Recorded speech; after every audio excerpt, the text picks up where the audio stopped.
Boa noite a todos. Sejam muito bem-vindos ao Diálogos com a Comunidade, promovido pelo Programa de Pós-Graduação em Controladoria e Contabilidade, aqui da casa. Agradecemos a presença de quem está aqui no anfiteatro e a quem nos acompanha online pelo YouTube. Eu gostaria de agradecer a participação aqui do Walter Assis da Cunha, que é conselheiro regional de contabilidade do Estado de São Paulo, em Ribeirão Preto. Representante, obrigado pela correção. O Demétrio, que é presidente da ESCOM, Ribeirão Preto.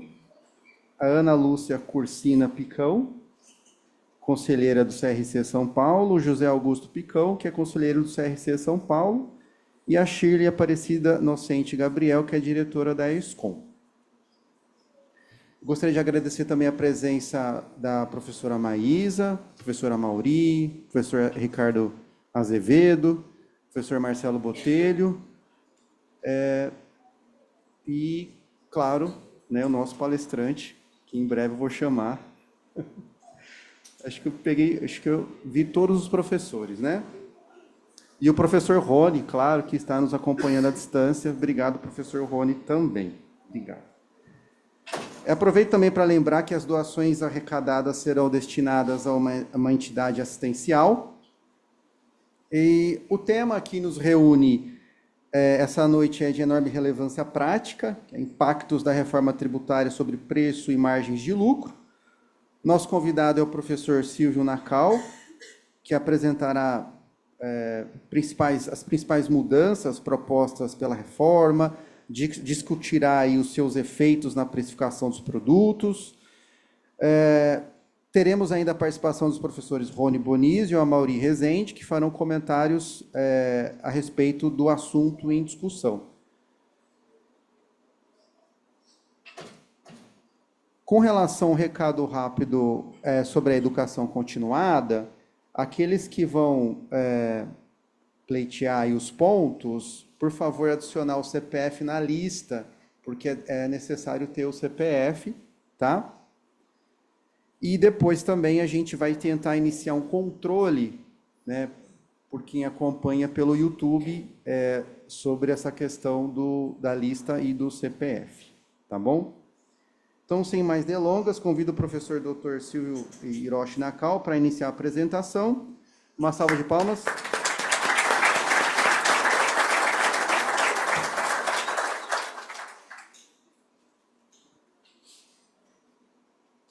Obrigado, senhor Ricardo.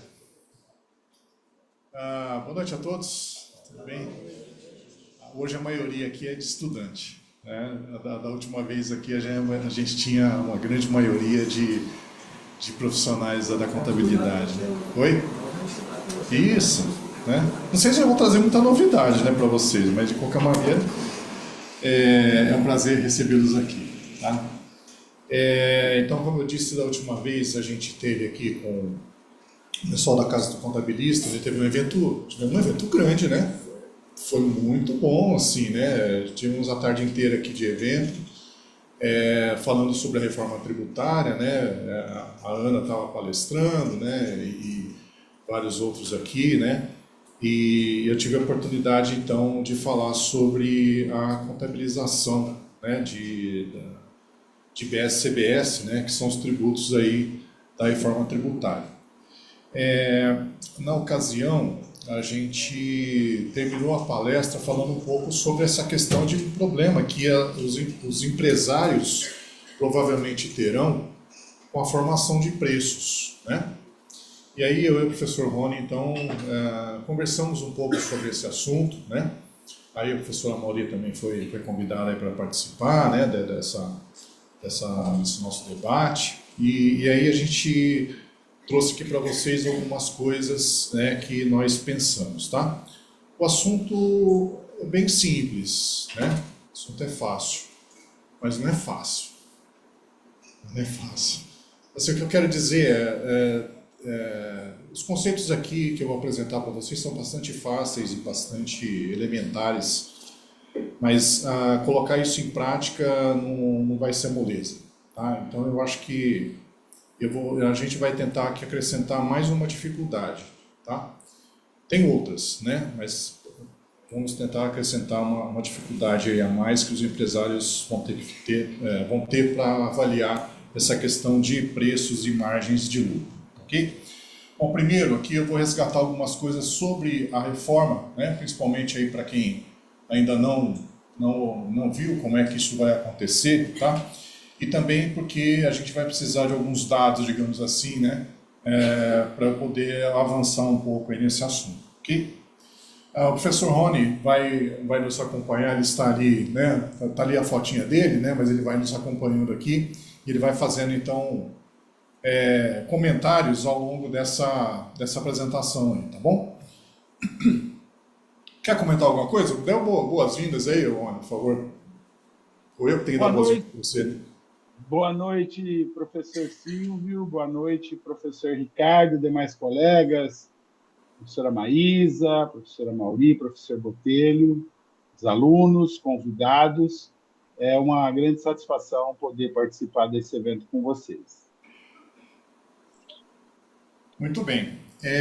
Bom, então o tema é impactos da reforma tributária sobre preços e margens de lucro, né? Como eu disse aí, né, foi o ponto que a gente terminou da última vez aqui com a casa do contabilista, né? Vai funcionar, né? Aí.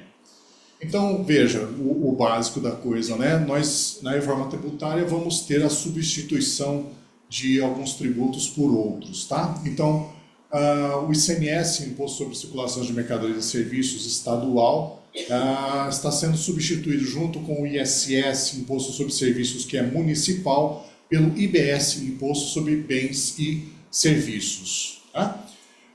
Então, os principais tributos aqui incidentes sobre o valor agregado e sobre a receita de serviços estão sendo então substituídos pelo IBS. PIS e COFINS federal está sendo substituído pelo CBS, assim como parte do IPI, Imposto sobre Produtos Industrializados. Né? A parte do IPI também vai virar um imposto seletivo. Imposto seletivo sobre produtos que são considerados prejudiciais à saúde e ao meio ambiente. Né? Então, cigarro, por exemplo, vai entrar aqui, né, a tributação de IS. Aí sobrou ainda o IPI. Ainda sobrou o IPI, né, sobre produtos que têm industrialização incentivada lá na Zona Franca de Manaus. Então, essa é a reforma tributária, né, que nós estamos tendo. Nós vamos trocar aqui, né, 1, 2, 3, 4, 5 tributos por 4 tributos. Só que durante 10 anos, os dois são somados, então nós teremos 9. Pensando assim, nossa, mas que tragédia que essa reforma tributária, né? Isso é só um pedacinho, né? A tragédia maior é a coisa que vai... Né, que ninguém disse que ICMS, ISS, PIS e COFINS não vão mudar durante esses anos próximos, né? Então, ainda pode ter mudanças, além, obviamente, da implementação aí de IBS e CBS. Tá? Eu vou passar rapidinho aqui, porque a gente vai ter, então, um processo de transição. Está tendo, né? Nós já tivemos aqui em 23 a emenda constitucional, uma mudança da Constituição, instituindo, então, esses tributos. 2024, 2025, teve aqui a lei complementar, né, 214, tratando, então, né, da IBS e CBS, e é sobre ele que a gente, então, está trabalhando, né, tá tentando aí entender exatamente como é que esse negócio todo vai funcionar aí, ao longo do tempo. Nós estamos agora em 2026 e este é o ano de teste, né, então nós temos aqui IBS e CBS com alíquotas de 0,1 e 0,9%, respectivamente, e aí a gente, então, não está recolhendo, né? Mas basicamente a ideia é a gente adaptar sistemas para que, né, possa fazer esse negócio rodar, né? É complexo, né? A gente ainda não tem exatamente uma alíquota definida, exatamente porque esse negócio todo é muito complexo. A ideia é que a gente possa ter alíquotas possam ser definidas a partir exatamente desse teste. Né? Vamos ver. Aí em 2027 a gente passa a ter a cobrança de CBS, extingue-se PIS e COFINS, graças a Deus, né? Vai, né? essa legislação horrorosa aqui de PIS e COFINS, vai extinguir IOF seguros, redução a zero de alíquota de IPI sobre produto, todos os produtos, exceto aqueles que também sejam industrializados lá na Franca de Manaus, e passamos a ter a cobrança de imposto seletivo. O imposto seletivo vai ser a partir já no ano que vem. Ninguém está falando muito disso aqui, né? Isso aqui ainda vai pegar, sabe? Isso aqui ainda vai pegar. E tem uma discussão interessante aqui sobre imposto seletivo do ponto de vista contábil, mas depois a gente trata isso, um assunto para uma próxima, né? Aí, 2029 a 2032, né, a gente vai ter aqui uma transição de ICMS e ISS. Então, vai ter aqui uma progressão, né, de mudanças aí entre 2029 e 2033. 2033, nós passamos a ter tudo em vigor. Ou seja, é um processo longo, né, que a gente vai passar aí, tá bom? Muito bem. Bom, a estimativa oficial é de que nós tenhamos aí uma alíquota de 26,5%, mas a verdade é que isso ainda não está fechado, né? A gente ainda provavelmente vai ter surpresas, né? Particularmente, não sei se Maurício é otimista. Eu sou muito pessimista, né? Então eu estou achando aqui que vai ser lá por volta de uns 28%. Aí, então, se for uma alíquota de 26,5%, né, então bens e serviços em geral vão ter aí uma alíquota de 26,5%, mas já está definido, né, pela legislação que nós vamos ter coisas que são tributadas a zero, vai ter redução de alíquota, etc. Então, a cesta básica e outros itens vão ser tributados em 0%, a educação, saúde, transporte e outros, redução de 60%, então a alíquota efetiva vai de 10,6%, produções artísticas, jornalísticas, etc., também 10,6%, serviços prestados por profissionais liberais, 18,55%. Isso tudo tem, né, então, redução aí de alíquotas, o que significa que nós não vamos ter exatamente uma alíquota única, né, nós vamos ter aí um conjunto de alíquotas, ok? O que traz, obviamente, então, um pouco mais de complexidade, e isso também, obviamente, deve levar essa alíquota naturalmente a ser maior, né, os 26,5%, ok? Bom, lá no evento, né, que a gente teve sobre a reforma tributária, tratando da contabilização disso, a gente tratou sobre uma sugestão nossa, né, de como é que deve ser feita a contabilização e como é que deve ficar, então, a cara, ou como é que isso deve aparecer, né, dentro das nossas explicativas sobre receita e também como é que isso deve ficar, então, no balanço, no resultado, tá? Aí, veja, em FRS, então, o que a gente sugeriu naquele momento é que apareça na nota explicativa de receita CPC 47, essa conta de faturamento bruto, né? Faturamento bruto, que não é a mesma coisa aqui que a receita bruta, porque existe uma definição legal para a receita bruta, né? E nós não podemos colocar IBS, CBS dentro desse conceito aqui de receita bruta, então, porque isso implica em PIS e COFINS, etc., e aí então é melhor a gente colocar isso para cima. Então, faturamento bruto menos IBS, CBS sobre receitas, né? Vai dar a receita bruta de vendas ali, e aí nós temos ICMS, PIS e COFINS, os tributos, né, incidentes sobre a receita, logo abaixo, e portanto aqui no final o valor da receita de contrato com clientes que é apresentada lá na demonstração de resultados. Aí vem a receita de contrato com clientes, o custo de produtos vendidos, o lucro bruto, as despesas de vendas, as despesas administrativas, ou seja, a DRE normal. Bom, o que eu e o professor Rony conversamos, então, foi o seguinte, né? A gente, para fins de cálculo de precificação, né, a gente precisa, na verdade, adotar uma outra forma de calcular esse negócio todo, né? Ou seja, a gente não vai usar aquela informação, né, daquele modo. A gente, então, colocou nesse outro formato aqui para facilitar, tá bom? Então, faturamento bruto, ou preço, né, preço final ao cliente, tá? Ali é a primeira linha, menos IBS, CBS sobre essa receita, sobre a receita bruta de vendas, né, que é o é o preço mesmo. Aí ICMS, PIS e COFINS, incidentes, né, porque a gente ainda vai ficar num processo de transição e a gente precisa ir avaliando ao longo desse tempo, né, como é que vai ficar os preços e, portanto, então, a cada mudança a gente vai ter que reavaliar esses preços, ok? E aí, pessoal, a gente considera aqui, então, logo abaixo disso, os custos e despesas que dão direito a crédito de IBS e CBS.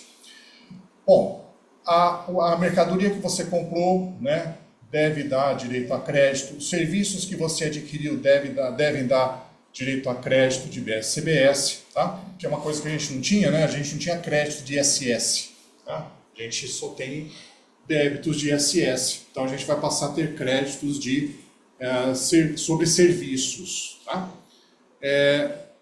Energia elétrica, né, uma série de coisas que podem ser inclusive custos fixos, vão dar aqui direito a crédito, tá? Bom, então veja só, o sinal aqui é importante, né? A gente está considerando aqui negativo, ó, veja lá em cima, faturamento bruto menos IBS CBS, né? Como se fosse uma despesa, ok?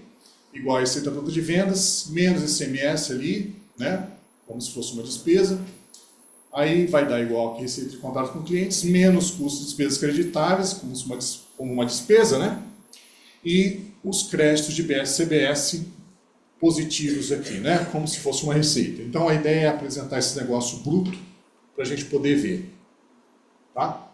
Para a gente ver melhor como é que fica. Então, quanto é que a gente está pagando lá para o nosso fornecedor? E aí menos o crédito aqui, ok? Isso tudo para facilitar a nossa visualização e a nossa análise de como é que esse custo, esse lucro, na verdade, essa margem está acontecendo, ok? Aí crédito também é de PIS e COFINS, né, ICMS, PIS e COFINS, né, como se fosse uma receita aqui. Aí o final desse negócio, a gente deu esse nome de margem após tributo sobre valor adicionado.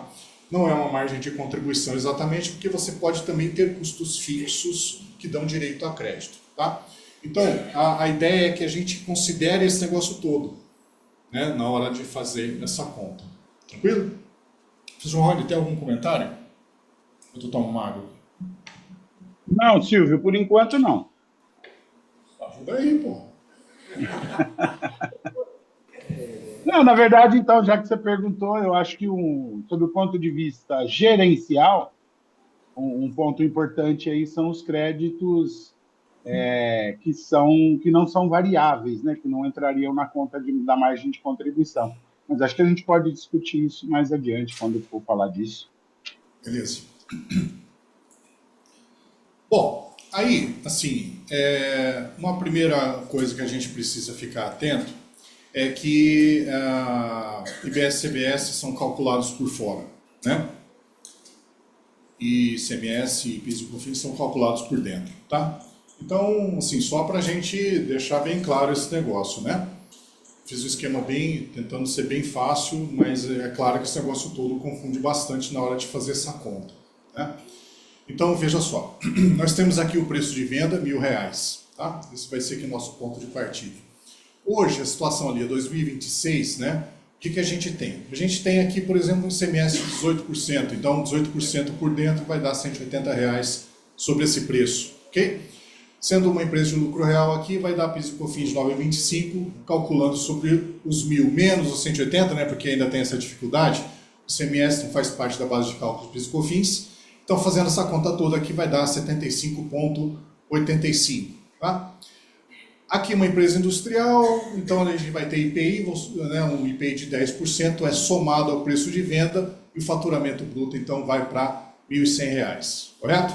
Então, se eu quiser calcular aqui o faturamento bruto, vai ser o preço de venda vezes 1 mais 10%, né? Aí, então, se eu quiser, naturalmente, saber o preço de venda, eu jogo esse negócio dali para cá, né? Dividindo, correto? Então, vai ser o faturamento dividido por 1 mais 10%. Beleza? Agora, se eu quiser saber aqui o preço líquido, né? Eu vou pegar, então, o preço de venda, esses R$1.000, vezes 1 menos 18%, menos os 9,25%, 18% de ICMS, 9,25% de PIS e COFINS, né? Multiplicar por 1 menos 18. Então, aqui vai dar a alíquota efetiva de PIS e COFINS, correto? porque ele, né, não tem incidência de PIS e COFINS sobre o ICMS. Tranquilo? Então aqui é 1 menos, 18% menos, né, a alíquota efetiva de PIS e COFINS. Se você quiser saber aqui, então, o preço de venda, você pega aquele negócio todo para lá, né, e joga para cá dividindo, certo? Então ele vai ser dividido por 1 menos, ok? Diferente de lá, né, que vai ser 1 mais, beleza? Tá claro, né? Como é que vai ficar? Com PIS com IBS-CBS, esse negócio é calculado por fora, né? Então, você vai, para encontrar o faturamento bruto ali, você vai pegar o preço de venda, né, e multiplicar por 1 mais 28%. Se você quiser saber o preço de venda, então, faturamento bruto dividido por 1 mais 28%, supondo essa alíquota de 28%. Claro para todos? Tudo bem? Simples, né? Então tá bom. Bom, aí a gente fez algumas contas aqui, tá? Sobre como pode ser o impacto para 3 setores diferentes, né? Então, primeiro uma indústria, depois um comércio, depois uma prestação de serviços, tá bom? Partindo aqui do preço de venda de R$1.000, né, então nós temos o seguinte: ICMS de 18, PIS e COFINS, né, de 9,25, e aí um IPI de 10% por fora, né, faturamento bruto de 1.100, isso tudo também aqui em 2026, né? Colocamos aqui também custos, tá? Custos de despesas creditáveis, R$600, ICMS 18 de crédito, né? E PIS e COFINS de crédito sobre isso aqui, está dando 45,51. Então a margem aqui após os tributos dá líquido 297,66. Bom, aí veja, se a gente pegar aqui, né, nós temos 1.000 menos 180 menos 75, vai dar um preço líquido de 744, ok? Se a gente pegar 600 e digitar esses números aqui, vai dar um custo líquido de 446. 744 menos 446 vai dar os 297. Beleza. Aí, veja, vamos tentar então fazer o preço de venda considerando IBS e CBS. Claro, a gente precisaria, como eu falei, fazer ano a ano dentro desse processo todo de transição. Mas para a gente encurtar o caminho, vamos considerar que já estamos com o IBS e CBS todo cheio. Nós estamos lá em 2033, ok? A ideia aqui seria o seguinte, né? A primeira ideia que poderia surgir é, olha, eu quero manter a mesma margem. Então eu quero manter os mesmos 297,66 de margem, ok? Fixamos aqui então margem após os tributos de 297,66.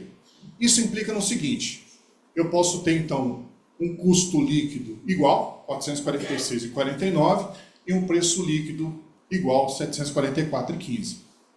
Tranquilo? Muito bem. Aí então eu vou fazer essa coisa, né, essa conta toda para ver quanto é que vai dar. Como é que eu faço mesmo? Eu quero achar isso aqui, ó.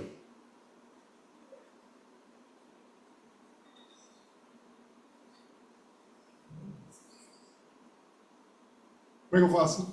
É aquela conta que eu tinha mostrado ali agora, né? Como é que eu faço?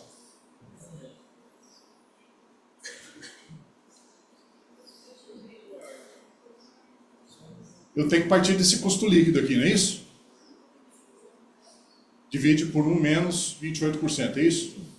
Aí então eu chego em 571,51. Tudo bem?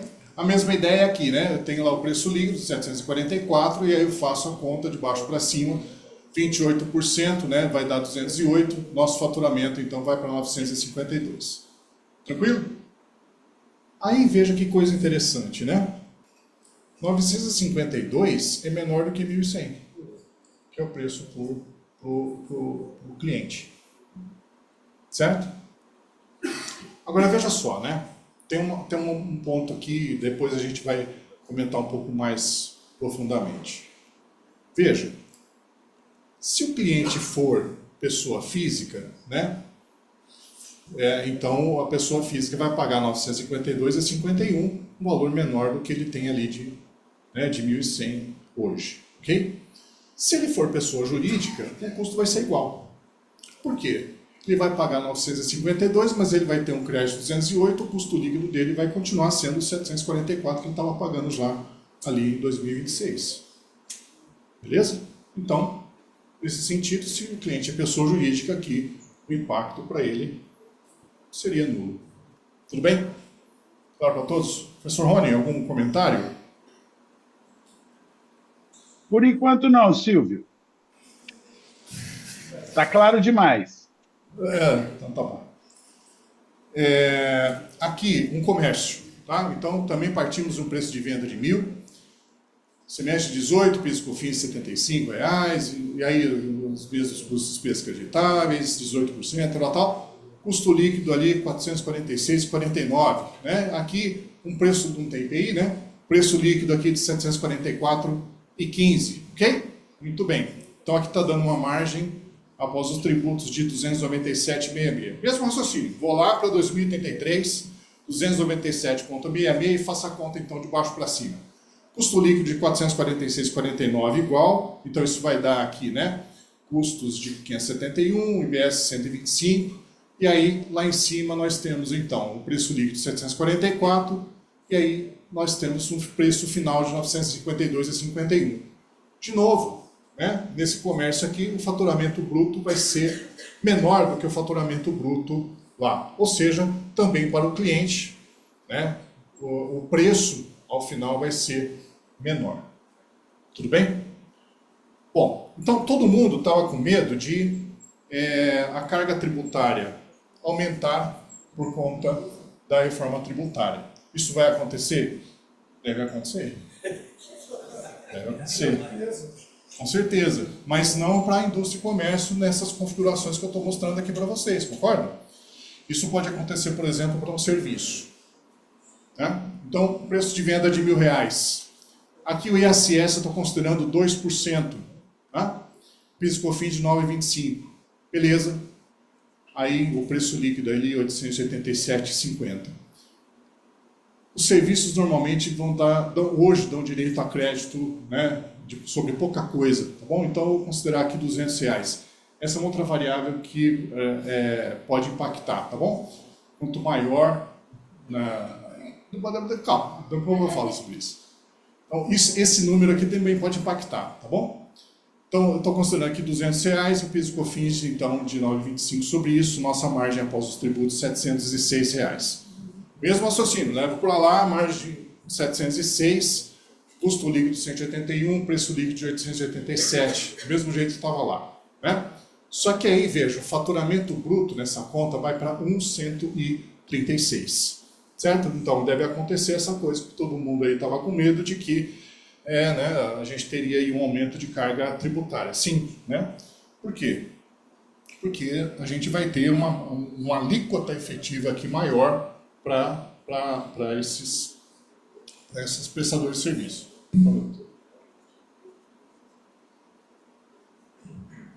Tudo bem? Oi.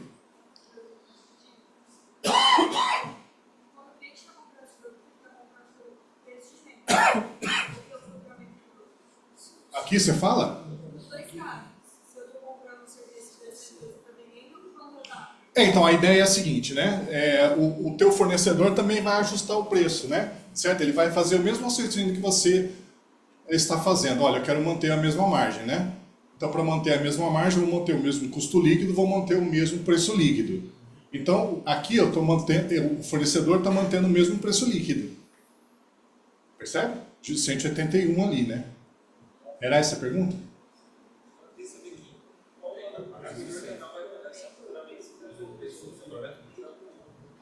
A empresa vai pagar 232, mas ela tem um crédito de R$50, né? Então o custo líquido vai ser 181. Oi, desculpa. Aí em cima. Isso. Então, se for uma pessoa física, ele vai pagar ali 136 e esse é o impacto para ele. Se for uma pessoa jurídica, qual é o impacto para eles? 887. 887. Certo? Ou seja, para a pessoa jurídica, então, provavelmente esse negócio não deve impactar. Tranquilo? Professor Rony? Rony, tudo bem? Tranquilo, professor Silvio. Não foi isso que a gente tinha combinado, Rony. Fala uma piada, pô, pelo menos. Bom, aí veja. O ponto aqui é o seguinte, a gente fez toda uma simulação, né? Aqui, considerando então que nada muda, né? Nada muda e eu vou conseguir manter o mesmo preço, etc, né? Certo? Mas aí veja, a pergunta é, o cliente aceitará aumentos de preço, se for o caso, né? Naquele caso ali da prestadora de serviços, né? Então, aí vem a outra pergunta, bom, mas aí o cliente terá aumento de custos? Então, não é a primeira situação, né? O cliente tem direito de aproveitar créditos. Se for esse caso, o caso de uma pessoa jurídica, né, é uma situação, e a situação 2 é que o cliente não tem direito de aproveitar créditos, como o caso de consumidores finais. A gente vai ter que analisar, então, essa situação de maneira diferente. Se o cliente pode aproveitar créditos na aquisição de serviço, então o que vai acontecer? Veja só. Aqui é a situação lá da prestação de serviços, né? Nós temos aqui o preço de venda e ISS do mesmo jeito que estava de lá, né? Só que para o cliente, como é que fica? Ele vai ter um preço de R$1.000, ele vai poder aproveitar PIS e COFINS, ele não vai poder aproveitar ISS, né? Ok? Não vai ter crédito de ISS. O custo líquido dele, então, vai ser R$ 907,50. Certo? Bom, veja só, então. Se para ele 907,50, né, é o custo líquido, muito provavelmente ele vai querer pagar exatamente o mesmo custo líquido, correto? A conta que eu tinha feito lá atrás, né, no slide anterior, era de que o preço de venda seria 887,50, menor do que 907,50. Então o cliente, a rigor, poderia aceitar um preço de venda de até 907,50. Poderia ser maior, inclusive, aqui, né? Tudo bem? Sendo, então, pessoa jurídica. Beleza? Dá para arrumar agora, por exemplo. Oi? Dá para arrumar, exemplo. Não entendi. Não. Já foi a melhoria, entendeu? Pois é, né? Na verdade, o lucro real ele vai continuar meio que bem equivalente. Eu vejo o maior problema são as empresas de lucro presumido. Essas empresas vai ser grande, não sei se você vai falar. Não, a gente só tinha feito para lucro real, mas né, o raciocínio mesmo. Raciocínio mesmo. E na verdade a gente vai precisar avaliar o impacto para todo tipo de empresa. Fluxo de caixa também. Eu acho que é o pior. Fluxo de caixa.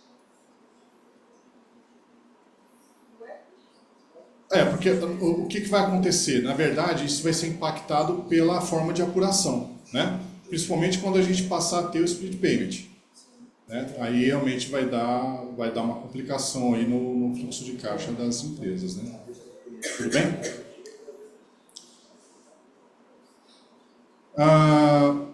Bom, aí veja, continuando aqui, né? Se o cliente não tem direito a aproveitar os créditos, então a pergunta que vem na sequência é, né? O aumento de preços irá provocar uma redução na quantidade vendida? Lei da demanda e da oferta. Essa lei ainda não foi revogada, né? Não sei se o Haddad vai revogar essa lei, mas enfim, né? Ela continua em vigor, tá certo? E aí, então, o que a gente vai trazer aqui para vocês é a ideia de que, olha, depende da elasticidade do preço da demanda. Né? Isso traz um complicador aqui, né? Nessa avaliação sobre preço, sobre precificação, certo? Elasticidade do preço da demanda, né? O que é isso? Né? Só para lembrar o que é isso, tá? Então aqui está, né, um gráfico de demanda. A demanda, então, né, quanto maior o preço, menor a demanda. Né? Muito bem, então essa linha aqui é inclinada. Então vamos supor aqui que a gente tem aqui um preço de venda de 100 e esse preço é aumentado para 110. Dependendo do produto, você pode ter diferentes elasticidades, preço da demanda. Nesse caso aqui, a elasticidade é de 2. Por quê? O que está acontecendo? o aumento de preço de 100 para 110, ou seja, 10%, está provocando aqui uma queda de 20% na quantidade que é demandada. Certo? Então aqui um aumento de preço provoca uma redução proporcionalmente maior na quantidade. Todo produto é assim? Não. Né? Tem produtos que são inelásticos. Por exemplo, sal. Aumentou 10% no preço do sal. Você não vai comer menos sal por causa disso, né? Correto? Agora, tem outros produtos que sim, né? A gente tem aqui uma elasticidade preço da demanda maior, né? Ou seja, uma capacidade de substituir aquele produto com grande facilidade. Beleza? Então, aqui, ó, uma demanda inelástica tem uma curva diferente, né? Então, um aumento de preço de 10%, aqui nesse caso está provocando uma redução de apenas 5%. Então, a elasticidade de preço da demanda é 0,5. Né? Então, um aumento de preço provoca uma redução proporcionalmente menor na quantidade. Está claro isso? Tudo bem? Isso aqui, para quem fez aula de economia, né? Lá em 1992, né, Paulo Paiva? A gente, né? Hã? Era do... Nossa, como ele chamava mesmo? Do Carvalho, né?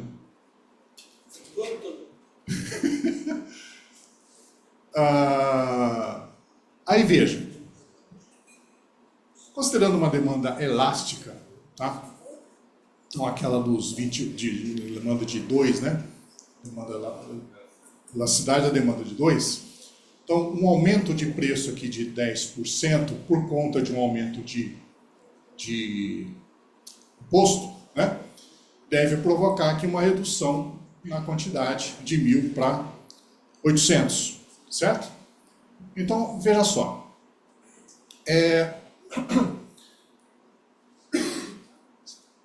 Isso vai acontecer se a empresa, então, fizer o repasse do aumento de tributos para o comprador. Né? Então, se a empresa repassar esse aumento de 10% do tributo, a receita bruta vai, né, ser de 110 vezes 800, correto? Vezes 800 vai dar 88 mil. A receita líquida, tirando o tributo, vai ser de 100 vezes 800 unidades, certo? Vai para 80 mil reais. Tá claro? Agora, a alternativa que ela teria, que a empresa teria, é não repassar, ela assumir esse custo. Como é que ficaria isso? Se ela assumir esse custo, o preço de venda para o comprador não muda. Né? Continua ali em 100. Tá certo? E, portanto, o preço, se para o consumidor ali, para o comprador, esse preço não muda, a quantidade também não vai mudar. Né? Ainda vai continuar, então, também em 1.000 unidades. Certo? Só que aí, o que vai acontecer? A receita líquida dele vai mudar. Né? Então, se a empresa mantiver o preço com aumento de 10% nos tributos, receita líquida de 100 vezes 1.000, 100 mil. Isso que ele vai receber, então, lá do seu cliente. A receita líquida vai ser de 90,91 vezes 1.000, vai dar 90.910. Bom, olhando para esses números aqui, então, veja só. Receita líquida de 90.910 contra uma receita líquida de 80 mil. O que parece mais vantagem? Parece mais vantagem você assumir esse custo. Tudo bem? Essa é uma conclusão importante. Mantém a quantidade, né? E eu vou mostrar para vocês aqui esse negócio, tá bom? Vou mostrar agora. Rony, você tem algum comentário enquanto eu abro a planilha aqui? Não, Silvio, eu estou anotando alguns comentários aqui para fazer depois, mas não tem por enquanto não. Tá. Eu vou aqui mostrar para vocês. Está dando para enxergar essa planilha aqui? Vou falar aqui nesse microfone que acho que é mais fácil. Bom.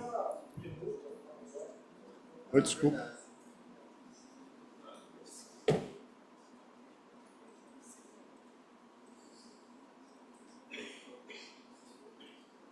Como é que faz aqui? É apenas as duas. Não. Oi?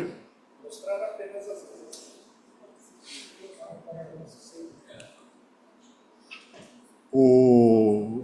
Aí. Mostrar a... Ah, desculpa. Muito obrigado.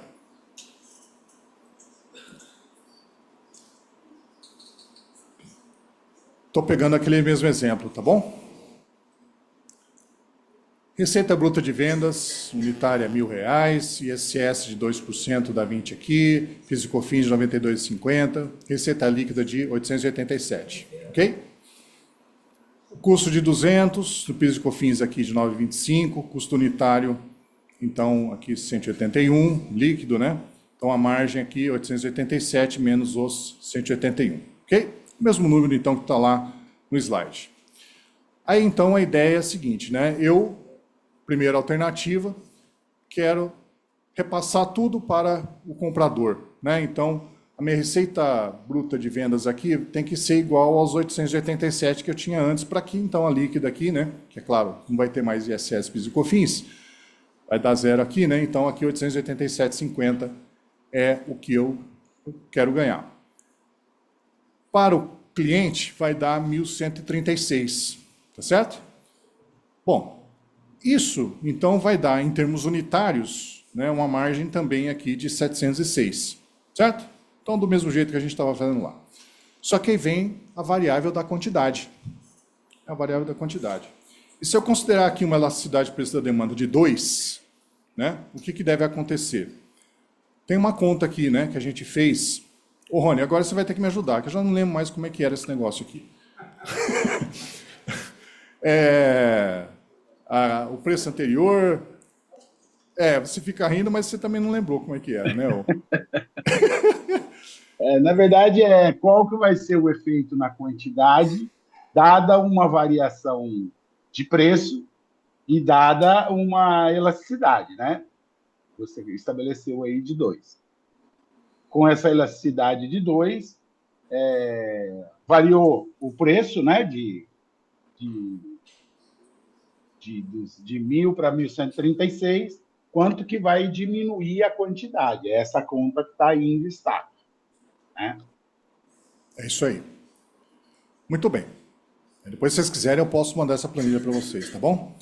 Aí, a quantidade teórica, é claro que vocês não vai vender 72,80 unidades de serviço, né? Mas é uma quantidade aqui teórica de 72,80, beleza? Isso significa, então, uma queda na quantidade de 27,2%, beleza? Muito bem. Aí, quando a gente faz a conta, então, né? Nosso faturamento bruto vai para 82.700, porque é 1.136 de preço vezes a quantidade de 72,80, 82.700. Receita líquida de 887 menos... 887, né? Que é líquido aqui. Vezes a quantidade de 72,80, 64.610.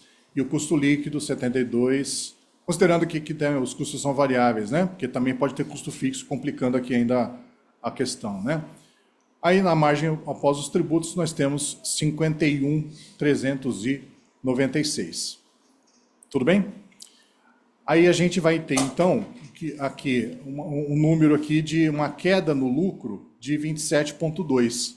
Esse número eu já tinha falado para vocês, né? Exatamente a quantidade, né? A queda de quantidade que a gente teve. Correto? Tudo bem? Agora veja, e se eu mantiver, né, o preço para o consumidor? Ou seja, se eu mantiver aqui o preço de R$1.000, tá? Então a conta vai ser a seguinte, né? Eu vou fazer aqui 781,25, ok? Para a mesma elasticidade de preço da demanda. Aí o que vai acontecer? O que vai acontecer é que a quantidade de serviços aqui vai permanecer a mesma, 100 unidades, né? Faturamento bruto permanece igual, mas a receita líquida vai cair, claro. Quanto? 12%, tá?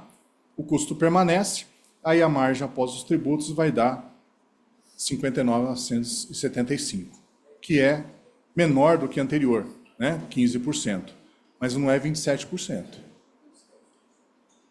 Tudo bem? Então, significa aqui, pessoal, é que a gente não pode desconsiderar essa questão da quantidade. Tá? A gente não pode fazer a conta apenas do do valor unitário, né? E mais complicado ainda, né? Como é que a gente, então, avalia essa questão de elasticidade e preço da demanda, né, para cada um dos milhares de produtos que a empresa tem lá, né? Fácil? Não, como eu falei para vocês logo no início, não é fácil, né? Na prática, esse negócio vai ser bem complicado. Tá? O mercado se ajusta? O mercado se ajusta, mas não é sem dor. Não é sem dor, tá? E quem acha que estiver mais preparado para fazer esse negócio todo, vai ficar mais fácil. Menos dor, né? Correto? Tudo bem? Rony, você tinha feito uns comentários aí, né? Sim, sim. Mas você terminou?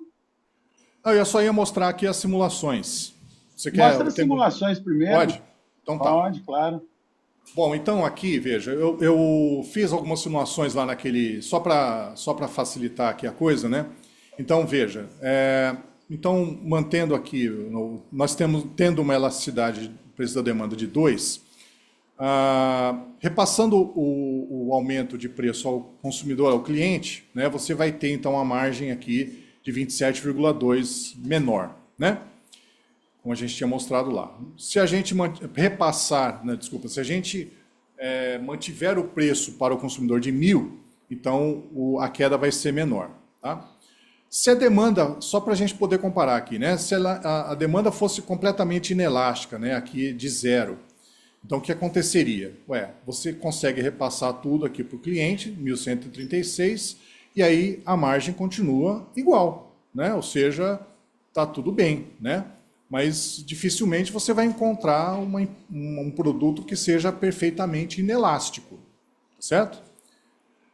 Agora, e se a gente fizesse um meio do caminho, né? Entre 1.138 e 1.000, né? Um número qualquer aqui entre 1.138 e 1.000, tá? Então eu escolhi aqui 1.069,18, ok? Aí, então, na simulação, a margem cai 20,2. Ou seja, um número intermediário aqui entre 15 e 27. Portanto, o que significa? Né? Conhecida essa elasticidade, você pode determinar aqui qual deve ser, né, a maior queda que você pode ter aqui, né, na margem após os tributos e qual é a menor queda que você pode ter aqui nessa margem. Tudo bem? Qual é o desafio? A elasticidade, né? Determinar essa elasticidade. E aí, como é que eu determino? No fundo, a gente precisaria pegar esse histórico aí e ver qual foi a reação, né, nas quantidades para variações de preço, né? O produto varia de preço no tempo e aí você pode ir fazendo uma avaliação aí dessas mudanças na quantidade. Mas a gente pode avaliar também, né, isso por alguns outros critérios, né, que talvez sejam até mais fáceis de se fazer essa avaliação, né? Então, veja, o que afeta a elasticidade de preço da demanda? Então, aumenta a elasticidade se você tiver muitos substitutos. Tá? Então, eu tenho um café super especial aqui, né, colhido, cereja descascado, né, colhido na ponta da árvore, à mão. Pô, preço altíssimo, né? Preço altíssimo. Há muitos substitutos para esse produto? Se houver um aumento de preço, né, as pessoas vão abrir mão de comprar aquele teu produto para substituir por outro? Percebe? Tudo bem? Aumenta a elasticidade também, né? Então aqui, se você tiver poucos produtos substitutos, isso reduz a elasticidade, né? Se for um luxo, um produto de luxo, né, um produto considerado supérfluo, então isso tem uma elasticidade maior do que um produto mais essencial. Aí, veja, o sal, por exemplo, normalmente participa num montante pequeno em relação ao nosso orçamento familiar, né? Então, você nem percebe eventuais aumentos de preço de sal, tá certo? Porque o custo ali é baixo, né? Então, se o valor unitário de um produto for maior, né, maior é a elasticidade. Se for um baixo custo, menor a elasticidade. No longo prazo, né, você pode ter uma facilidade maior do consumidor de se adaptar a aquele produto, né, de deixar de consumir aquele produto e substituir aquele produto por outro. Tá? No curto prazo, talvez ele tenha mais dificuldade de reduzir essa elasticidade. E aí vem... Vocês vejam o tanto de variável que tem aqui, né? Se o consumidor for mais leal à sua marca, né, você vai ter menor elasticidade, certo? Ou seja, você torna aquele produto mais essencial para o seu consumidor, certo? Então, isso tudo precisa ser avaliado, né, na hora de se definir o preço de venda. Tudo bem? Bom, então, pessoal, o que acontece aqui, né? A gente vai ter que avaliar isso lá na ponta do consumidor final. Né? Como é que isso vai impactar o consumo? E aí, depois, a gente vai ter que ir fazendo a conta de trás para frente. Como é que vai ficar para o comércio, como é que vai ficar para a indústria. Tudo bem? Espero não ter deixado vocês desanimados, né? Mas, enfim... Rony, agora venham seus comentários, hein? Por favor. Obrigado, Silvio. Mais uma vez, boa noite a todos e a todas. É uma satisfação estar com todos vocês. E eu fiz alguns comentários aqui de maneira mais geral, Silvio, e muitos deles, de maneira não combinada, eles se alinham muito ao que você falou, talvez dito de forma diferente, né? Mas acho que eu queria começar com a sua última fala. Espero que vocês não fiquem desanimados, porque eu acho que quem tinha a expectativa de estar aí hoje com respostas, eu acho que vai voltar para casa com muito mais perguntas do que respostas. Acho que o primeiro comentário importante aí, Silvio, vai lá do começo da sua fala, que é sobre a mudança. Né? Você fez lá um slide onde você colocou aí a expectativa de mudança que está proposta na lei de hoje até 2033. Né? Eu acho que vale ressaltar, vale repetir um comentário que está presente não só nessa questão tributária, que é o aspecto que está acontecendo e a gente está vivenciando, que é a velocidade da mudança. Então, olhando aí para profissionais de contabilidade e para alunos aí da nossa área, contabilidade, negócio, finanças, economia, o que for, que essa mudança, a expectativa que eu tenho é que ela não vai ser na mesma velocidade que aconteceu no passado.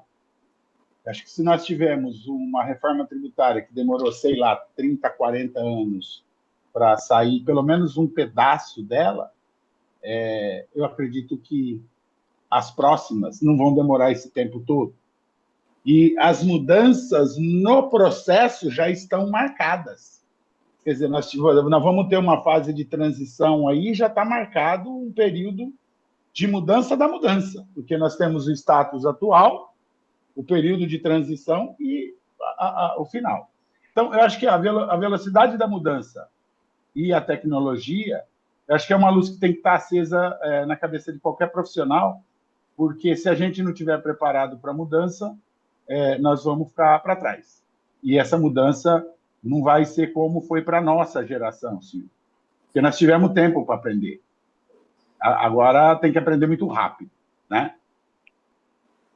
O segundo comentário é a questão do cuidado em relação aos créditos, em relação dos custos que são fixos. Você comentou, e para a contabilidade gerencial isso é importante, porque a lógica da contabilidade gerencial, pelo menos para curto prazo, é o uso da margem de contribuição, e a margem de contribuição não inclui nada que não esteja associado ao volume, né?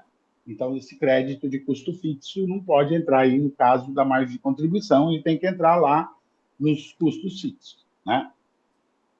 E aí, no outro aspecto, eu queria unir a gente, nós, profissionais de contabilidade, especificamente, aos profissionais de economia, porque, no fundo, nós somos a terceira disciplina da economia. Você tem a macroeconomia, a microeconomia, que você deu uma aula aí, falando de elasticidade, e nós temos a contabilidade, que é a nanoeconomia, porque nós usamos conceitos econômicos para enxergar o mesmo objeto numa perspectiva mais específica do que a microeconomia. A microeconomia ainda está no agregado, nós estamos olhando o caso, né? E aí eu tenho um comentário importante, que nós todos, economistas, contadores, profissionais de finanças, nós somos muito, mas muito mais competentes do que os engenheiros. Porque nós conseguimos colocar num modelo matemático, como você fez muito bem aí, uma coisa muito mais complexa do que os engenheiros tratam. Eles tratam de coisas físicas, que têm um comportamento previsível. Nós estamos tratando de comportamento humano. Tá certo? Então, nós somos muito mais competentes do que os engenheiros, nós, contadores, economistas e profissionais da área de economia, de maneira geral, nós somos muito mais competentes do que os engenheiros, porque nós colocamos algo muito mais complexo no modelo matemático. Nós modelamos algo muito mais complexo. O único erro que nós cometemos é acreditar que aquele modelo que nós fizemos funciona. Tá certo? Por quê? Porque é um modelo muito cheio de limitações, né? Uma coisa é eu enxergar o comportamento do volume de vendas em relação ao preço isoladamente. Mas eu teria que ter no modelo todos aqueles aspectos qualitativos que você colocou lá no seu slide final lá, né? Fatores que afetam a elasticidade. E fatores circunstanciais, como nível de competitividade de cada mercado, né? Quem são os players que estão interagindo nesse mercado? No fundo, aquele seu último slide, Silvio, que eu chamei aqui nas minhas anotações de no final das contas, é quem que vai pagar a conta se o preço aumentar e quem que vai ficar com o lucro se o preço cair, né? Quer dizer, no fim, quem que vai... Se a carga tributária aumentar, quem que vai pagar a conta? E se a carga aumentar em cada circunstância, né? Em cada setor, em cada segmento, se a carga tributária aumentar, quem que vai pagar essa conta? E se a carga tributária naquele mercado específico, naquele produto específico, ela cair, quem que vai ficar com essa margem, né? E isso vai ser definido onde? No preço, né? E entram todos aqueles fatores que você comentou. No fundo, eu acabei falando a mesma coisa que você falou, de maneira bem resumida, de uma forma diferente. Ô, Rony, eu lembrei de outro ponto aqui, né, que a gente tinha conversado e eu acabei não falando, né? Ainda tem uma outra coisa ainda em relação à elasticidade, né? Que é a elasticidade da oferta. Né? Imaginem, por exemplo, um hotel, tá? Que tem uma quantidade de quartos fixo, né? Tá? E aí ele pode diminuir a quantidade de quartos ofertados? Claro que pode. Só que ele tem um custo fixo enorme, né? Então, se ele diminui muito a quantidade de oferta de quartos, ele fecha. Ele fecha. Tá certo, Rony? Sem dúvida. O efeito da elasticidade em casos como esse do hotel, atividades econômicas que têm na sua estrutura de custos um peso muito grande para o custo fixo, restaurante, por exemplo, ele tem um efeito importante da alavancagem operacional. Porque qualquer aumento no volume de vendas, quando a estrutura de custos tem um custo fixo muito significativo, qualquer variação no volume tem uma variação muito maior no lucro. Quer dizer, então essa simulação que você fez, ela acaba ficando muito mais complexa. Você tem que levar em consideração fatores externos aí, né, da microeconomia, elasticidade, todas essas questões que você falou, que eu falei, do nível de competitividade, poder de negociação, etc. Mas do ponto de vista interno, nanoeconômico, contábil, tem tudo isso que você demonstrou, né, que está afetando ali a margem de contribuição, mas a hora que você entra com o volume e olha para a estrutura da empresa toda, ali dentro você tem um efeito grande que é o grau de alavancagem operacional. Por quê? Porque nós estamos falando de atividades que têm na sua estrutura de custos um custo fixo muito significativo, né? E o exemplo que você deu aí, acho que é um exemplo clássico, né? Hotel. Tem uma estrutura de custos onde os custos fixos têm um peso muito grande.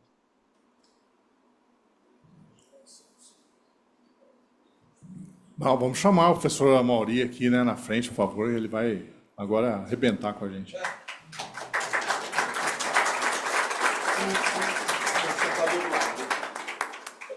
Por favor. Saudações esmeraldinas. Quando surge o Alviverde imponente. Pessoal, boa noite a todos. Primeiro agradecer aí ao professor Silvio, professor Rony, professor Ricardo, pelo convite. Faz tempo que eu não participava dos diálogos, né? E a gente esse é um programa muito importante, né? Conduzido e gerenciado pela pós-graduação e pelos alunos da pós-graduação, e é uma forma de se comunicar. E cada vez mais a gente precisa conversar mais com a sociedade, e a gente tem essa possibilidade porque a gente está nas empresas e tal. Então, assim, primeiro, é sempre muito bom, gosto muito da lógica do Silvio, não tem essa capacidade de projetar coisas complexas com tanta simplicidade, né? Eu acho sempre muito bom isso, então vou fazer aqui os meus votos iniciais do Rony, né? Não tenho muitos comentários, né? Porque apenas algumas considerações, porque é um tema desafiador, né? A gente trocou, como se diz, a roda do trem, né, carregado com 179 mil vagões, que são as empresas de lucro real, 5 milhões de empresas do Simples, né, e 1 milhão de empresas do lucro presumido, em movimento, tá, rodando, né, tivemos que trocar o eixo com a roda.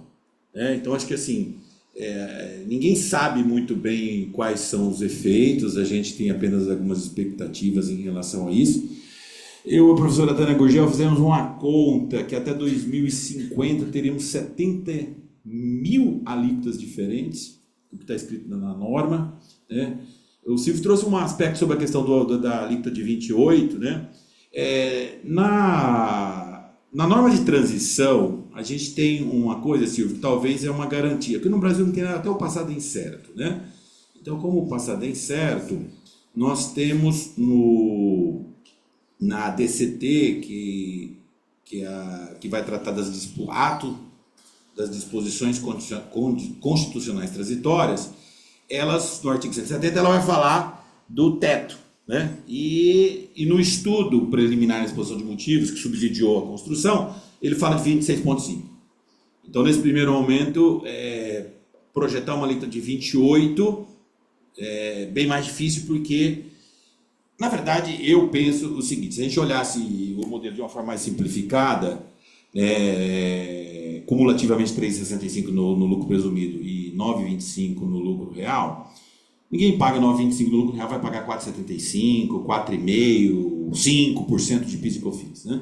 Ninguém paga 18% de ICMS, tá? Por causa das operações interestaduais. Então você vai pagar 18, 12 ou 7. Se a gente considerar o PIB transacionado, né, o valor transacionado e a carga tributária efetiva recolhida, claro, tem um pedaço de evasão, tem um pedaço que não foi recolhido, aí, de inadimplência tributária, mas aquilo que foi recolhido em relação às notas fiscais emitidas, a gente tem mais ou menos 8% de alíquota de ICMS. Então, se somasse 8 com 5, o que a gente estimava é que deveríamos ter uma alíquota de 15%. Tá? Mas aí a gente optou por uma alíquota de 26%. Então, eu acho que isso foi a alíquota de IVA mais cara do mundo. Tá? E não quer dizer que a gente abraçou o IPI, porque o IPI, na verdade, é um tributo velho que já não arrecada mais nada. Tá? Então, assim, teoricamente, o IPI não é um tributo mais importante em termos de arrecadação. Tudo começou com o IPI, que é o pai de todos, mas pai do valor adicionado, mas não é ele mais principal. Mas a gente continuou com como chamado tributo do pecado, como o professor Silvio colocou, né? Tudo que for pecado, né, para a saúde, para a alma, tá? De um certo modo, e para o meio ambiente, vai ter imposto seletivo. E aí o lobby... Então, assim, é difícil fazer projetos de reestruturação do Brasil por causa da questão do lobby não legalizado. Né? Então, assim, a Zona Franca de Manaus era mais fácil dar um Bolsa Família para a Zona Franca de Manaus inteira, né? Bem gorducho, e deixar de pagar. Custaria aí uns 12, 13 bilhões de reais, em vez de dar de 26 a 30 bilhões de reais de benefícios fiscais para refrigerante, né? E montadoras de motocicletas para transporte de pessoas, e iFoods, entregas, etc. Então era mais fácil um projeto que tem 70 anos, que não deu certo. Na verdade, não deu certo, né? Então você tem que ter Zona Franca de Manaus, tem que ter no país inteiro. Só que a gente manteve o IPI por um período longo, Silvio. Então a gente não tem só IBS, CBS, imposto seletivo. A gente tem um pedaço que tem IPI, né? Porque isso, de certo modo, também foi considerado para a Zona Franca de Manaus. Tá? Então, esse é o primeiro aspecto. Quando a gente não fez uma alíquota, que na verdade não era 15, né? Eles queriam uma alíquota de 19. Só que, como alguns setores chegaram com PIBs, inclusive nós, a contabilidade e os serviços, também temos que dizer o seguinte, que basicamente teríamos sim um aumento de carga tributária bastante significativo para serviços, inclusive nós, honorários, serviços contábeis. Tá? A educação, basicamente, foi um dos... Muita gente pegou carona nesse modelo, que o custo da educação privada no Brasil ia ficar muito caro. Com isso, nós pegamos, então, vários setores e trabalhamos ou com 100%, né? Quer dizer, eu te dei uma isenção total, trabalhamos com 60%, 30%, e a alíquota padrão cheia. Como nós temos vários setores que vão ser beneficiados por isso, tá? Então eu só quero trazer esse panorama para jogar uma variável, um complicador a mais na modelagem de preço que o Silvio colocou, que é fantástico. Eu acho que ele abriu uma avenida para você começar a fazer. Te deu munição para você começar a simular qualquer outros efeitos. Te deu as principais variáveis do modelo. Então, a primeira questão é que nós desoneramos muitos setores, então eles vão pagar menos, então nós tivemos que cobrar dos demais. E criamos também um negócio bem interessante no Brasil, que eu acho péssimo, por sinal, que é o tal da Cashback Brasil, para quem recebe alguma bolsa de assistencialismo. Isso é péssimo, porque eu estou partindo da premissa, né, que eu vou devolver esse imposto para aquela cesta básica. Aí eu te digo, o que é cesta básica? No primeiro momento tinha a questão, não, a carne vai estar na cesta básica. Até trabalhei esse exemplo na aula, numa palestra que eu trabalhei no sábado, que é assim, então se eu falasse que carne estaria na cesta básica, mas aí o que acontece? Toda vez que eu falo assim, ó, tais medicamentos vão ter redução, vão pagar, a base vai ser reduzida em 60%. Aí a luta é para inserir o seu medicamento. Então aí começa a ter uma competição entre os agentes econômicos para participar dos setores reduzidos. E como no Brasil a gente sabe, né, que tudo tem seu preço, né? Pode custar 129, pode custar 2.700, pode custar 500, tudo tem seu preço, né? Então a gente basicamente fica sempre com essa dúvida. Até quando a gente não vai segurar de fato só esses setores com isenção? Bom, o professor Everardo Maciel, ele é bem contra a reforma, né? Ele fala um negócio que eu acho interessante. Teremos uma outra reforma tributária antes de terminar essa. Do consumo. Não, o Rony até tocou muito bem, tratou que a gente tem vários momentos, mas possivelmente vamos ter uma nova reforma tributária do consumo antes de terminar essa. E aí, esse é o problema da instabilidade que a gente tem, né? Felizmente, o ministro da Economia fez um comentário bastante ácido, né, sobre a profissão contábil, né? Então, ele disse assim, ó, eu chego numa empresa, é verdade em parte do que ele está dizendo, eu até concordo que muitos dos argumentos da fala dele fazem todo sentido. A gente vive realmente um manicômio tributário. Só que eu não posso, mas não é o contador que cria a regra tributária. Contador, na verdade, ele é hoje um auditor infiltrado nas empresas a serviço do governo. Ó, o cara faturou. Tem que pagar. Então, assim, isso torna a relação, a valorização da nossa profissão, né, hoje, diminui o valor da nossa profissão em relação ao valor da contabilidade. O professor Rony fazendo aqui uma análise da alavancagem operacional extremamente importante para a gente entender a remuneração dos elementos que compõem a estrutura. A empresa monta uma estrutura com funcionários, com softwares, com equipamentos, com móveis, utensílios, ela monta uma estrutura tentando atender uma demanda, ela tem que fazer essa estrutura girar. Então, ele captou recursos, ele tem que ter uma alavancagem, ele está alavancado, ele precisa fazer com que as receitas sejam suficientes e a margem para remunerar esse capital, esse risco, né? Então, a gente tem muito mais beleza na contabilidade do dizer que, olha, tem muito engenheiro, tem mais contador do que engenheiro nas empresas. Mas não é nossa culpa ter isso. Então, a partir de agora, 2027 está tudo certo, vai apertar um botão e vocês vão resolver. Não é verdade, não faça isso, né? Não precisa diminuir a profissão de contabilidade para querer dizer que a reforma é algo importante para a gente, sabe, Silvio? Acho que é algo importante. Nós também queremos ter vida, né? Além das obrigações acessórias e fiscais. Mas aí eu quero trazer esse ponto para dizer, olha, a reforma, ministra Haddad, ela vai até 2033. Até 2033, como o Silvio se colocou, temos 9 tributos para calcular. Tá? Então é um período bastante difícil. Como é que vai ser o comportamento em relação a esse processo? Então, como alguns vão pagar pouco, ou vão pagar menos, nós vamos ter uma alíquota muito grande. Bom, eu tenho algumas considerações, Silvio, que é assim, você fez e acho que pelo tempo que tínhamos, acho que foi muito feliz você e o Rony nessa construção das simulações. O que a gente tem que olhar agora é que de quem eu estou comprando. Tá? Então, eu estou comprando isso de quem? Porque depende de quem eu compro, muda. Não é mais para quem eu vendo, se alguém, somente quem eu vendo vai suportar o efeito de passar no preço. Gente, vou contar uma coisinha para vocês. Os empresários todos vão passar no preço. E vão dizer, ó, liga pro Haddad, cara, tem o que fazer. Vocês já viram no Brasil algum produto baixar de preço que não seja produto regulado? Serviço regulado? Quando que de fato nós chegamos... Me dá alguns exemplos aí, pode ser 1 ou 2, só para a gente ter. Ó, professor, a picanha baixou de preço lá no meu... Porque é o seguinte, o frango sim, na gripe aviária. O gás lá baixou de preço. Então, dificilmente a gente tem essa economia com essa competitividade, Silvio. Então, esse é o primeiro aspecto. Agora, de quem eu estou comprando? Eu estou comprando da pessoa física? Por exemplo, o pessoal que tem aluguéis, tem um setor enorme de aluguéis, né, e não declarados. Tem uma economia subterrânea no Brasil, que a gente não consegue medir, né? Como eu mediria economia subterrânea, né? Como eu mediria mercado informal? Existem algumas métricas para isso. Você pode usar energia, consumo de energia. Pagando ou não, você consome energia. Aí você vai no Rio de Janeiro, não dá nem para medir no Rio de Janeiro, porque tem um pedaço enorme da energia que está no gato. Né? Então você não consegue medir nem informalidade do Rio de Janeiro. Você vê o nível de... Então você conseguiria medir níveis de informalidade pelo consumo de energia, tá? Considerando a perda potencial da rede e o que de fato é consumido e o que sobra. Então você compara isso com outros países, você mede um pouco de informalidade. Bom, eu estou comprando da pessoa física? Bom, se é pessoa física, e aí eu tenho crédito, Silvio? Isso é uma questão que eu queria colocar.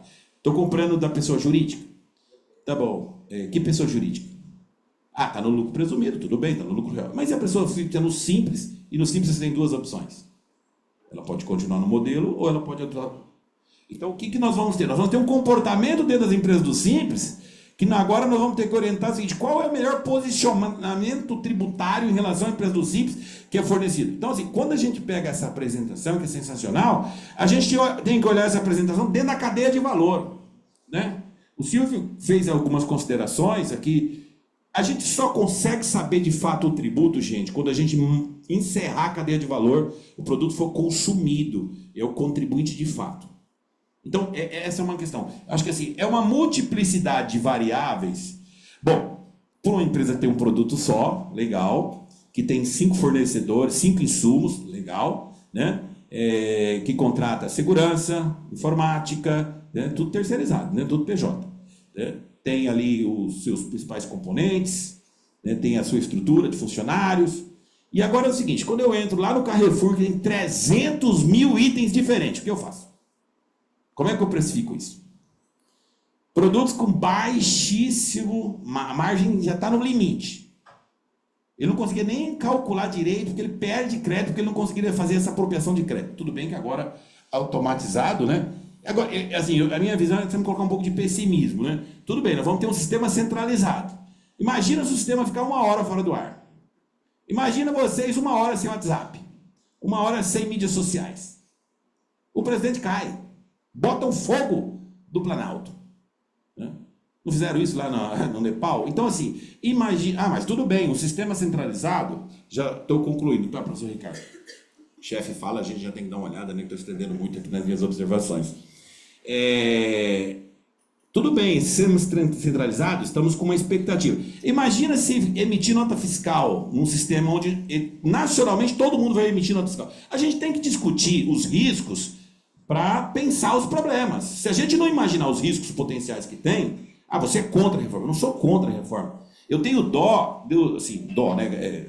Não posso dizer essa palavra, dó é pena, né? É isso mesmo, eu tenho esse sentimento de quem dá aula de contabilidade tributária. Fico com dó do Silvio, né? Porque agora eu estou voltando agora, a minha só ano que vem, é só 2º semestre. Então, esse semestre, o Silvio e a Lívia, né, tem 1 milhão de perguntas para responder. Então, assim, já era difícil cálculo por dentro e por fora, agora você tem que ensinar um pedaço a mais dos tributos, né? Então, eu fico imaginando que se esse sistema não funcionar na velocidade... Imagina se esse sistema for que nem a assinatura do Gov. Já pensaram nisso? Olha, parei de tirar, não vai ser assim, tem um grupo trabalhando forte nisso, né? Mas é a mesma empresa que faz o GOV, está fazendo a nota fiscal nacional, né? Mas não é verdade, quando vai para os SPEDs, eles têm uma funcionalidade muito boa, as notas fiscais eletrônicas dos estados funcionam muito bem. Nossa sorte é que a gente está em São Paulo, que tem trabalhado fortemente, tem segurado. Então eu acho que tem muitas variáveis para se considerar nesse processo, que não só olhar para o cliente, a elasticidade, mas quem são os fornecedores e qual é a posição desses fornecedores na cadeia e qual é o regime tributário que eles estão. Até porque, gente, nós temos um pedaço da informalidade. Um pedaço informal muito grande. Né? Outra coisa que eu queria só complementar, essa questão do... Eu acho que é que o professor Guilherme, acho que foi o professor Guilherme que falou isso, o professor Fernando Scaff, da Faculdade de Direito. A reforma ela é inconstitucional de origem, ela é totalmente inconstitucional. Porque ela não poderia usar uma palavra de língua estrangeira para tipificar uma definição operacional, né? Split payment, que eu não sei nem o que significa, mas diz que vai funcionar, e quando você emitir a nota fiscal pagar, já separa o que é do governo e o que é, né, da empresa. Bom, a minha perspectiva são duas, assim, bem pessimistas, né? Primeiro que a gente vai criar a figura da substituição tributária quase retrooperante. Todo adquirente vai pagar o tributo, vai recolher o tributo e vai entregar só a parte líquida para o fornecedor. Então nós vamos criar uma substituição tributária. Nós estamos transferindo a responsabilidade tributária de todo o processo. Porque se eu compro do Silvio por 126, na hora de pagar o Silvio, o que eu faço? Eu entrego 100 para ele e 26 para o Haddad e para o Tarcísio. Porque eu só poderei descontar quando eu vender para ele o produto com a margem que eu praticarei, que dentro da livre iniciativa de mercado, e só poder, senão eu vou recolher mais 26. Se eu vender por 200 para ele, eu vou pagar só 26. Agora eu não vou poder compensar o do Silvio, né? Porque ele não pagou o tributo. É só quando ele pagar o tributo. Quando a gente fala de split payments, quer dizer, então a gente está partindo também de um peso que a economia é toda à vista. Meu sobrinho está lá em Alta Floresta, ele fala assim, tio, aqui não existe nem dinheiro. Se você quiser comprar um filhote de Golden, o cara aceita em soja. Você compra uma caminhonete em soja. Então existe um mundo transacional que é por mercadoria, né? Então você vai no setor de sucroalcooleiro, ele entrega no setor agrícola, nas cooperativas. Então a gente tem muitas questões, né, Silvio, para refletir, para debater de como vai funcionar, tá? Eu gosto muito da ideia da gente ter uma unidade só, tá? Para olhar para essa tributação e perceber, putz, olha, por fora. Bom, aí é onde está a minha questão. Em finanças comportamentais, até então vocês não sabiam quando pagavam de tributo. Então vocês não estavam sendo seduzidos pelo demônio da sonegação. Você paga quanto? Eu não sei, é 3,65, é 9,25, mas você tem que compensar, é 18, mas tem o crédito. Eu não sei quanto eu estou pagando, então agora não, agora eu sei que é 28 no cálculo do Silvio. Então, por que a gente não pode voltar? A gente tem um estímulo a transacionar mais em dinheiro. É um estímulo. Não vai acontecer.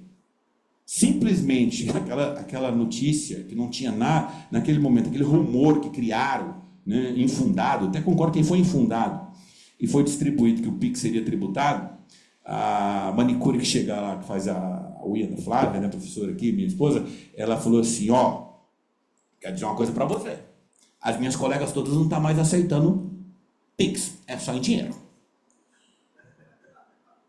Isso foi nacional. A partir do momento que as pessoas ficarem tentadas, saber que 28% daquela operação elas podem se livrar, com esse sentimento de retorno social baixo, péssimo, as pessoas podem estar tentadas. Isso é finanças comportamentais. Então eu acho que tem dois efeitos que a gente pode acontecer. É ter um efeito de centralização, né? Então um elo da cadeia vai ser nominado como responsável tributário pela operação e ele vai, de um certo modo, gerenciar esse pagamento, essa liquidação. Por um lado, se a gente tirar também o crédito acumulado que está nas crédito recuperado nos balanços das empresas, né, Silvio? Vira pó. Então aquilo que era uma garantia escriturária, porque o crédito, na verdade, era um direito escriturário que você dava ali para garantir, para suportar os seus ativos, a sua alavancagem financeira do outro lado. Silvio, parabéns, você e o Rony, acho que foi uma ótima iniciativa. A gente não tem a pretensão, a gente aqui na universidade, no nosso processo é ter cada vez mais abrir perguntas e não respostas, tá? Então nossa função é fazer perguntas e aí para que vocês todos possam refletir junto com a gente. Acho que você deu uma excelente aula, né? E eu acho que essas são as minhas considerações gerais aí para não dominar o discurso aqui. Obrigado. Eu acho que a gente podia passar para o público fazer perguntas para o Amaury. Sim. A gente não tem muito tempo, mas eu acho que dá para fazer umas 2 perguntas, assim, não acho, né? Quem gostaria de fazer pergunta? Para mim não, ele é o astro aqui, velho, eu sou convidado. Agora foi provado que não. Cara, você viu o exemplo que ele fez aqui? Guilherme, que saudade desses nossos ex-alunos aqui, um grande empreendedor de sucesso. Olha, isso aqui é um homem de sucesso, tá? Quem quiser apreciar as melhores comidas congeladas no estilo gourmet, é esse aqui. Eu fico orgulhoso desse nosso ex-aluno aqui, que era auditor e hoje é um empreendedor. Valeu, obrigado. Tudo bom. Professor, dentro de tudo que foi conversado? Não, é para a estrela. Algum comentário a respeito do impacto de tudo na inflação? Você fez uma pergunta ótima, se eu tivesse sentado aqui, nós estávamos ferrados. Ele ia dizer, Silvio, aquele exemplo seu lá de 2033. Eu acho que você achou um ponto muito legal. Vou passar para o Silvio, porque eu acho que ele tem mais condições de responder do que eu, porque um pedaço dessa dinâmica aqui do repasse no preço, ela vai produzir inflação. Mas eu vou deixar o Silvio de... Não, e vai ser também, na verdade, mascarado pela inflação geral, né? Os caras vão acabar repassando isso para o consumidor final numa inflação que vai ficar estacionária aí, né? Nesse processo. Isso vai, de um certo modo, vai dar uma corroer, se você não conseguir passar a inflação e assumir parte dessa carga tributária, você vai estrangular sua margem. Se você girando menos do modelo do Silvio, eu só tenho a dizer que você vai quebrar. Não, é porque é o seguinte, o período de transição é longo, né? Entendeu? Então, a capacidade que as empresas vão ter de repassar isso para o consumidor vai ser maior. Né? Em função da nem inflação. Todos os setores, como o Silvio colocou, né, Silvio, me permita, nem todos os setores vai ter aumento, tá, gente? Porque até então nós tínhamos também um conceito de insumo, né, Silvio, para PIS e COFINS, IPI, ICMS, que é uma bagunça nacional. Então nós teremos a possibilidade de apropriação, Nós teremos regras mais claras, o que dá crédito, o que gera crédito. Nós teremos um sistema nacional de apuração. Agora eu vou falar bem do negócio, né? Porque só dando porrada não dá certo, né? Então, assim, né? Nós teremos, então, na verdade, um sistema que você vai poder acompanhar o seu livro tributário. E alguns setores, o Silvio deu um exemplo muito bom no começo, ele disse, olha, o preço tem que ser R$ 9,65. Será que nós vamos... Porque na hora de... Gente, tem duas coisas interessantes. Eu estava na reitoria e eu tinha 150 contratos, que é o que faz a vida de vocês funcionarem aqui. Foi uma experiência maravilhosa. Ganhei 8 quilos, mas foi muito boa a experiência. Como é que a gente vai reajustar os contratos no período de transição? Ninguém sabe ainda. Porque nenhuma das licitações, então, assim, são tudo contratos de 150 milhões, 90 milhões... 700 milhões, isso é a USP, né? Primeiro, renegociação de contratos. Outra coisa, assim, e se você... Tem muita na nossa economia hoje, venda já parcelada para 2029. Gente, o Senado ainda não regulamentou as alíquotas. Não regulamentou as alíquotas. E você já está vendendo para 2027. Então, acho que tem, esse é um aspecto também. Na renegociação de contrato, você vai chegar lá no seu contrato de segurança e vai falar, até então você não podia compensar nada, agora você pode. Uniforme, tudo que você pode compensar. Então nós vamos ter que ter dentro da empresa, olhando para o fornecedor, não é só olhando para o consumidor final e dizendo, estou repassando para você. Eu tenho que olhar para todos os meus fornecedores e fazer a conta. Dizer, não, pera, contrato de segurança. Não. Pejotização vai aumentar. Sim, a pejotização vai aumentar. Que não acho ruim, tá, gente? Vou ser sincero, né? Acho que profissão de nível superior tem condições de formar um contrato de direitos e deveres. Não precisa estar na CLT. CLT é para catador de laranja. É questão primária, velho. Desculpa. CLT é para proteger direitos daquele que vira escravo no setor. O engenheiro virou escravo? O contador virou escravo? Vira, né? Porque as obrigações acessórias deixam gente escravo, né? Monopolizando, devolvo para você. Não, acho que é outra pergunta, né?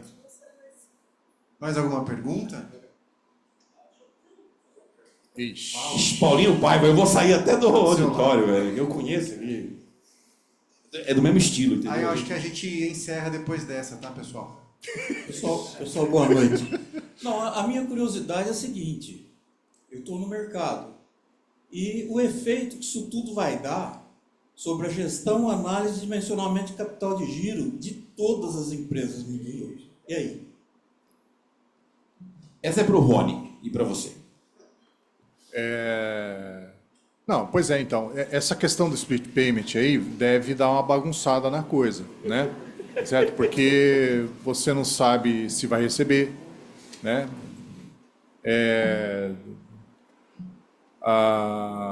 Os prazos de crédito vão mudar, né? Então isso vai afetar aí o capital de giro de todas as empresas. Aí não é de uma só, né? Certo? Pela sistemática de apuração do tributo. Rony, você quer falar alguma coisa? Eu acho que a palavra que você falou aí resume o que eu ia falar.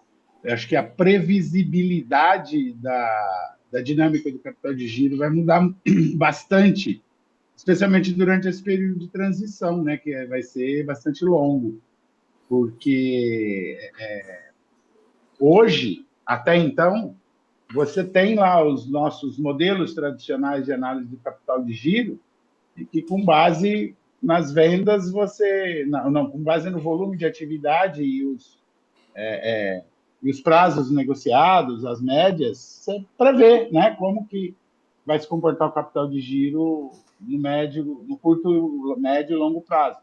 Hoje, a previsão disso vai ser complicada. Quer dizer, a modelagem, por exemplo, de um OPEX, um valuation. Como você vai fazer essa previsão de forma mais precisa, como nós fazemos hoje, mas bem clara, considerando essas mudanças, especialmente aí nessa fase de transição, que vai ter retenção na fonte, etc., etc. Vai complicar bastante a nossa vida, eu acho, né? Para fazer, especialmente para a projeção futura. Eu acho que essa necessidade de capital de giro das empresas, até então, a gente já estava mais ou menos acostumado Quando a gente vendia, por exemplo, comprava o produto e vendia o produto, né? Exceto substituição tributária, né? Mesmo que a substituição tributária, a gente já tinha um percentual médio de compensação. Então você escriturava na entrada, escriturava na saída, fazia apuração e recolhia a diferença. Agora não, amigão, se a entrada, né, se o valor de entrada da mercadoria não recolheu, você vai fazer o pagamento integral. Então você, até esse processo se equalizar, estacionário, né, ele estacionar ao longo do tempo, a gente tem, e ele até 2033 a gente tem muita dúvida ainda, né? Qual o modelo de fato para cá? E cada setor pode ter um comportamento, eu chamo de setor de uma forma bem agregada, tá? Setor de serviços, aí quando eu falo setor de serviços, segurança. Setor de serviços, saúde. Setor de serviços, né, educação. Setor de serviços, de engenharia. Até na construção civil é um negócio interessante. Nós temos outro aspecto também, Silvio, que também melhora. Eu não sei o quanto isso pode compensar. Que muitas atividades não geravam crédito e agora vão gerar. Isso, de um certo modo, vai fazer com que... Uma coisa que vem junto a isso, para vocês se preocuparem, é um negócio que chama assim, tributação de super ricos. Não pega nós, professores, porque a gente fez um voto de castidade econômica, né? A gente não ganha 1.200.000, né, de receita durante o ano. 600 mil, não ganha 600 mil. Ganha um bom salário. As condições do Brasil ganha um bom salário. Dá para ver e criar os filhos. Mas nós temos um comportamento não escritural contábil nessas 1 milhão de empresas do lucro presumido. Bom, com essa tributação do dividendo, nós vamos ter uma mudança de comportamento que muitos dos custos eram basicamente misturados e pode ocorrer uma grande DDL, distribuição disfarçada de lucro. O cara quer colocar o barco, quer colocar o aluguel, quer colocar a passagem, o cartão corporativo, não é o do governo não, o cartão corporativo da empresa. Então isso, de um certo modo, vai ter um problema. Tá? Se distribui e paga 10%. Antigamente, esses lucros eram consumidos, né? Então a gente também, aliado à reforma do consumo, teremos uma grande mudança de comportamento na tributação do imposto de renda da pessoa física, que se conecta com as empresas. Tá? Acho que é isso, Silvio. Maravilha. Ricardo. Beleza, pessoal. Eu agradeço a todos pela participação. Infelizmente nós teremos que encerrar em função do tempo, mas continuaremos estudando o assunto, né? Obrigado a todos pela participação e uma salva de palmas aqui para os professores.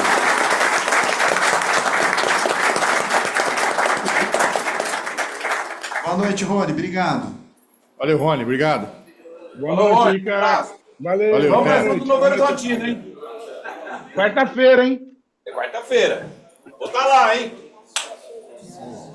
Amanhã, quarta-feira é amanhã, pô. Valtinho. A presença de vocês aí deve ser.